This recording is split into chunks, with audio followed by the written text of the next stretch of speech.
nag-seatbelt, nasakit sa liig ko. Paano? Yung leeg parang Yun na nga eh. Hindi naman yung leg ang sinisilbit naman. Nilalagyan na seatbelt. Ay bakit yung leg ang nasakit? Ikaw mag-drive, ipo-pull over ko na. Ano ba Grabe yan?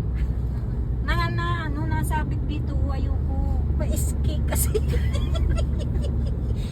Matalas itong ano mo. Wey, kahit naman yung sasakyan mo. Kahit naman sa sasakyan ka, hindi ka nagsisitbelt. O, dito na lang tayo. Hooters. pwede ka. O pwede rin dyan, friend. Saan? Pwede ka naman straight. Street lang. Hindi tayo pupunta ng ano, ng Hooters. Hooters. Gusto mo pumunta ng Hooters? Ikaw magpapustiso ka na, may dentist. Hooters naman? Bawal pa pustiso? Ay, wala na. Nagsara na. Sara na. Ay, list na